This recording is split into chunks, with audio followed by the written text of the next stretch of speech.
Monkeys. So another day. This time mag-isa lang tayong nag-ride out galing sa bahay. Hindi natin kasama si Sean, pero may kikitain tayong kaibigan natin na nag-bike na rin recently along lang dito sa Bulacan, sa SJDM. So ayun, tamang ride lang kami dito sa banda dito sa area na to. Tara, samahan nyo ako. So medyo maluwag pa yung kalsada because it's a Sunday today. Medyo gloomy pa yung weather kasi it's just 6:15 in the morning. Pero we'll see. Chinek ko naman yung weather forecast dito sa lugar namin. Mukhang hapon pa yung ulan. I hope na yun nga yung mangyari.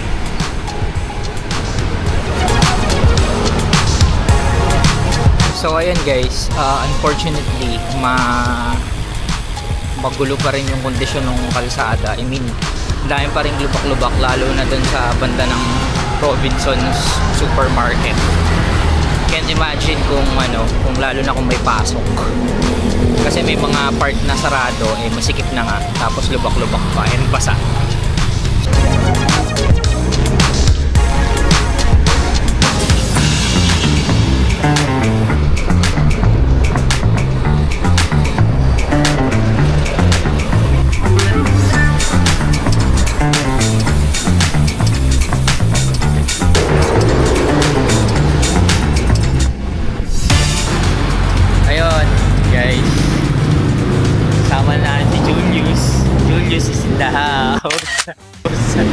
So bali, dalawa lang kami mag-ride ngayong araw na to.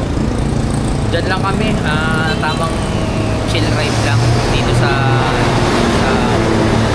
Bulacan area. Siguro try namin magpakas river. Yan, okay guys, so dito na kami sa Grace Medical Center, which means na malapit na kaming umahon sa Star Mall, yung Killing Me Softly part dito, bago ka makapunta sa kung saang parte ng SJDM. So ito na guys, start na ng climb. This has an average of 5% weight, pero maiksi lang din naman to. I think mga 800 to 900 meters. Talagang lang, pacing lang.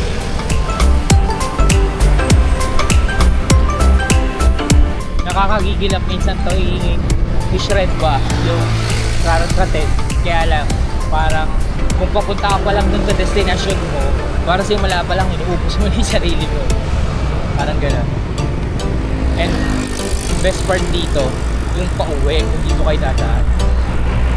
Sarap ng ito, haba. Halos yung momentum hanggang doon na malapit sa may Cumao.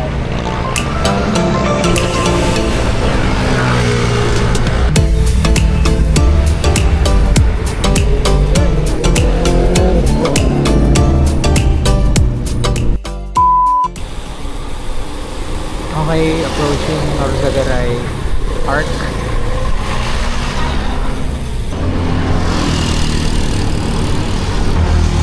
Lapit na kami dun sa Rotonda puntang Bigte.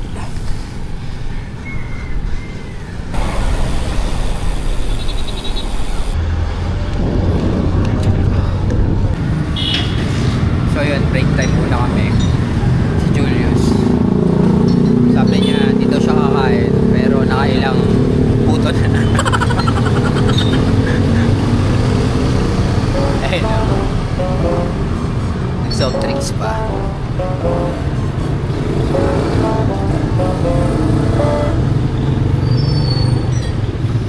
5 minutes, tas larga na kami.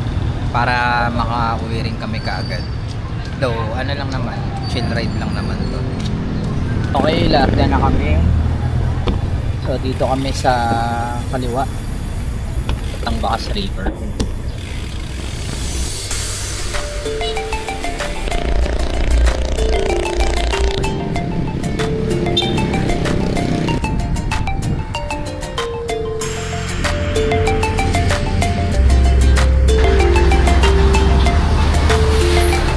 Okay, we have the climb.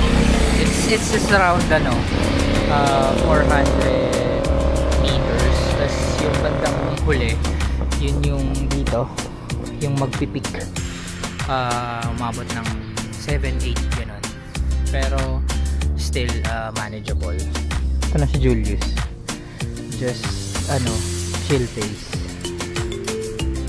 Ganyan. Pero okay ang ganyan, parang kontra laspag.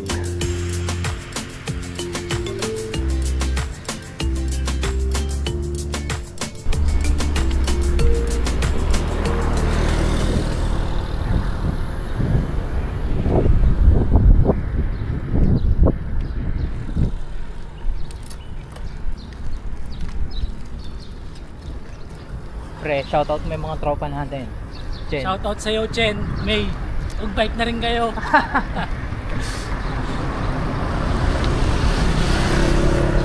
May, tara na, May. Chen, panis.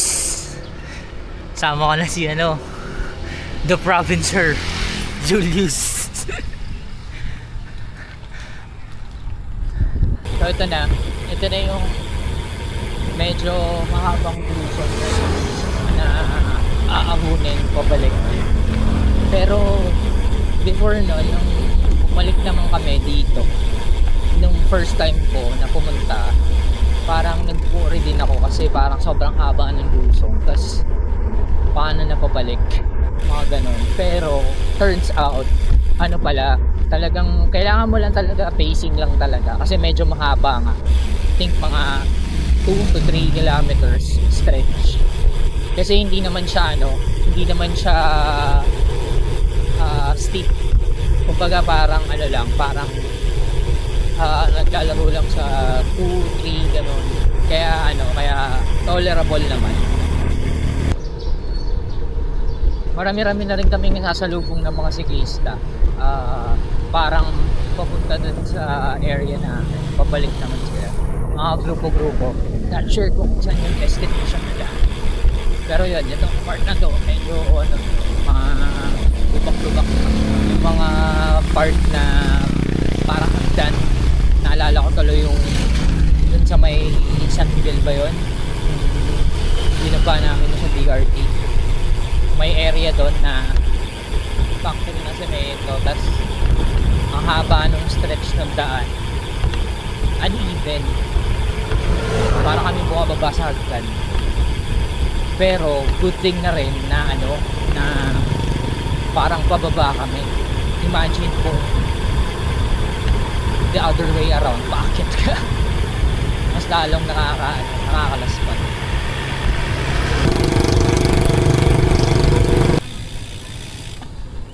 Ba, naguna yung mga halaman dito. Dati hindi naman ganito.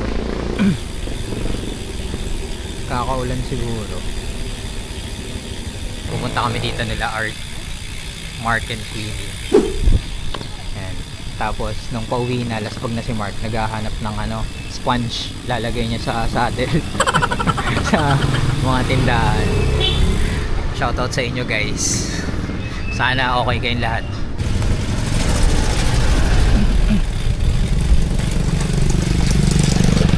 So yun, ito yung daan papasok. Kaya hindi siya advisable din sa mga naka road bike. Pero ayun lang naman, yung mga part lang naman yan. Tsaka doon mismo yung sa Bacas River, medyo bato-bato na talaga doon.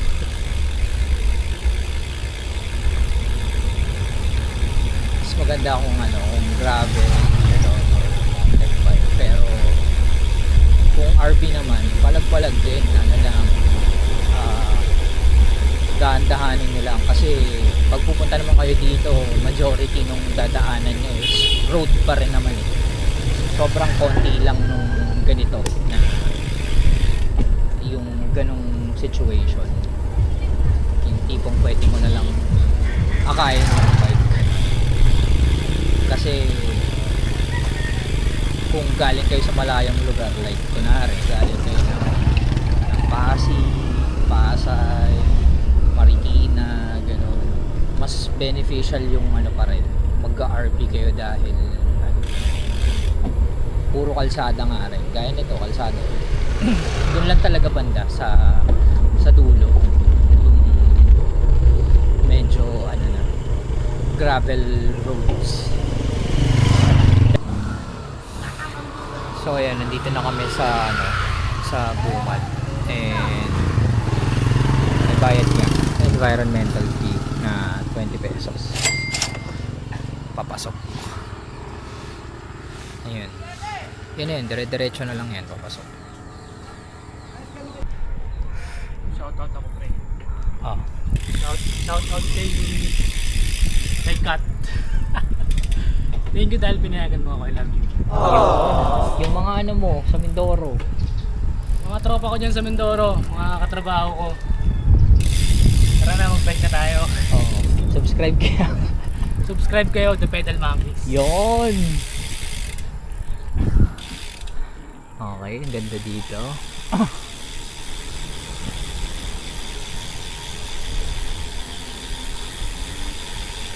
Ayan na. Medyo paganda na ng paganda yung nakikita namin. Turning left na kami.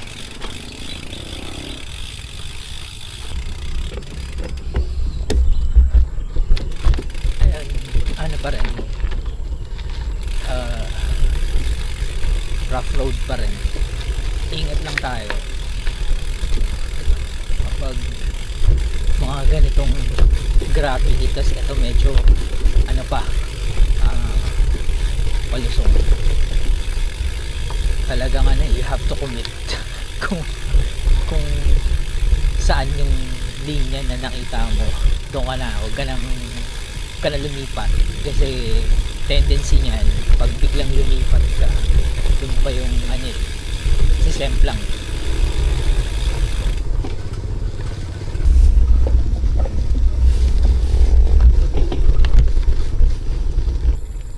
Shoutout sa The Pedal Monkeys, Jaja, Giselle, Job, Jello, Rina, Sean.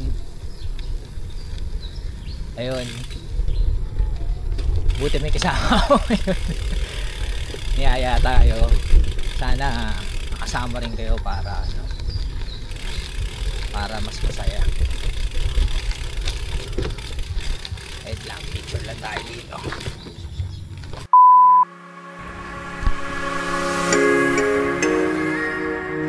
Alright, we're now here sa Bakas River with Julius. So siguro maglulublub lang kami ng konti, hindi na rin kami bike na.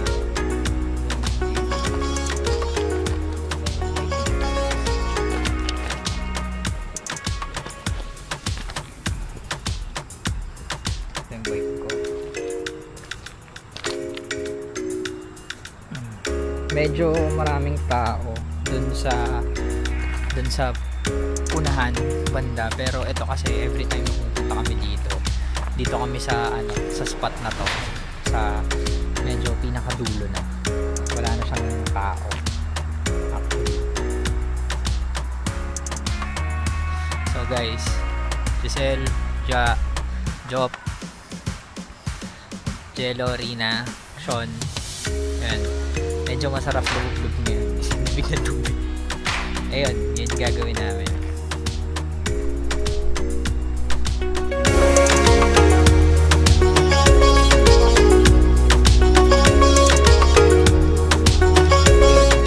Lublub lang kami ng mabilis. Dito na eh, sayang.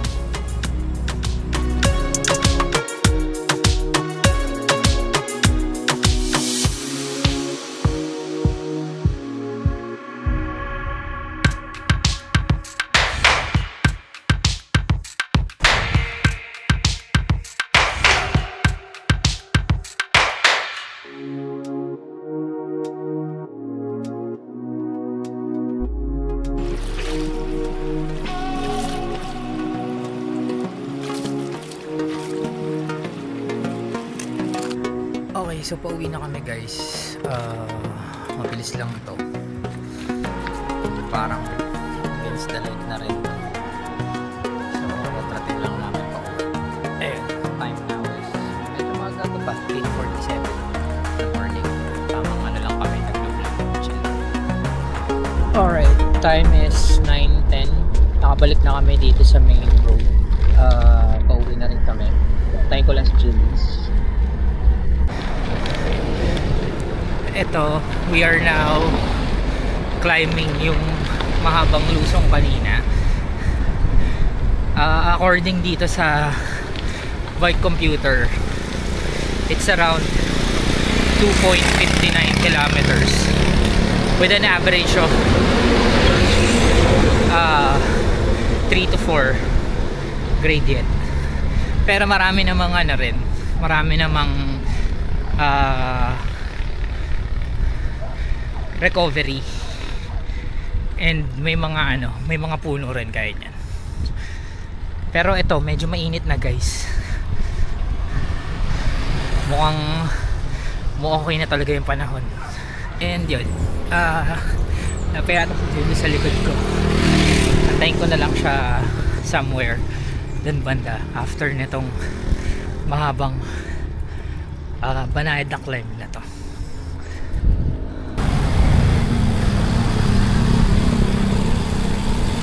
And according to my computer, ayan, lapit na. Ayun, so nakabalik na. Balik na ako dito sa Big Ten. So, time lang natin si Julius. Kasi nauna ako sa kanya. I think malapit na rin naman yun. Time lang natin para sabay-sabay mo. Anyway, time is 9:40. Malapit na tayo dun sa parang major final climb. Papunta ng Star Mall. Ito yung makunat na climb. And yun, medyo gloomy yung sky. Sana ganyan habang umaakot sa stretch na yun.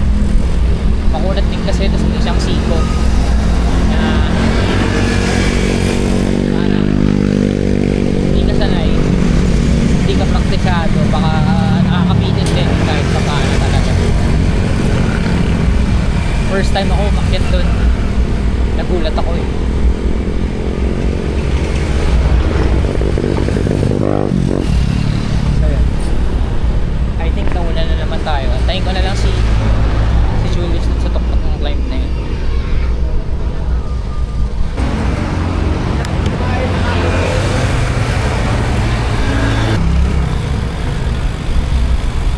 So dito na tayo sa Star Mall. Kabalik na tayo. Antayin lang natin si Julius. Gumaok lang siya. And this is one of my favorite descent dito sa Star Mall descent. Ganda kasi nung daan. Tapos hindi masyadong delikado. So time check, it's 10:31 AM. So pretty much nakauwi na tayo. Konti na lang. Konting mag-jack na lang ito. Dito na tayo banda sa Guadalupe subdivision, which is most likely kapitbahay lang.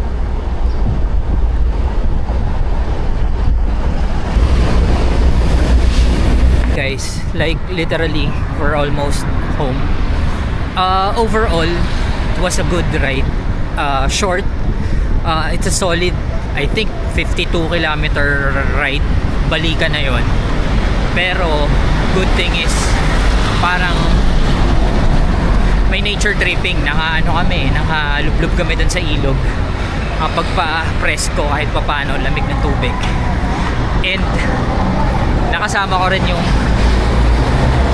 tropa na matagal nang hindi nakakasama. First time ulit na makasama sa ride after I think 3 years. So yun, shoutout sa'yo Julius, palakas ka next time, sama ka na sa amin, planuhin natin yung Mindoro Loop.